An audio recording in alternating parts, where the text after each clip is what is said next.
బౌద్ధ మతం యొక్క మహాస్తూపం మరియు విహారాలు ఇక్కడ వెలిశాయి. చూడండి, ఇక్కడ ధూళికట్ట అనే ప్రాంతం వద్ద ప్రధానంగా ఈ ధూళికట్ట పరివాహక ప్రాంతంలో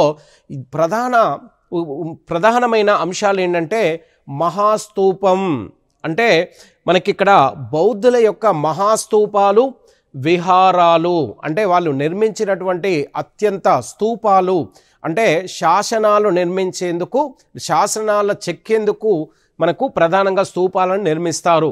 విహారాలంటే అక్కడ సమాధులతో సమానమైనటువంటి అంశాలు. రైట్, ఇక్కడ ప్రముఖ గ్రీక్ చరిత్రకారుడైనటువంటి మెగస్తనీస్ రచనలు కూడా ఈ ధూళికట్ట వద్ద మహాస్తూపం, విహారాల్లో చెక్కినట్టుగా మనకు ప్రధానంగా అవశేషాలను గుర్తించారు. ఇక నెక్స్ట్ తీసుకుంటే నల్గొండ యాదాద్రి వారసత్వ కట్టడాల గురించి చూద్దాం. ఇక నల్గొండలో నందికొండ అనే ప్రాంతం వద్ద కృష్ణానది పరివాహక ప్రాంతంలో ఉన్న చిన్న గ్రామం. ఈ ప్రాంతము ఇక్ష్వాకుల ఆధీనంలో ఉండేది.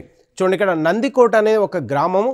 ఈ గ్రామ పరివాహక ప్రాంతంలో మనకు ప్రధానంగా ఈ కృష్ణానది పరివాహక ప్రాంతంలో ఈ ప్రాంతాన్ని ప్రధానంగా ఇక్ష్వాకులు రాజధానిగా చేసుకొని పరిపాలించారు.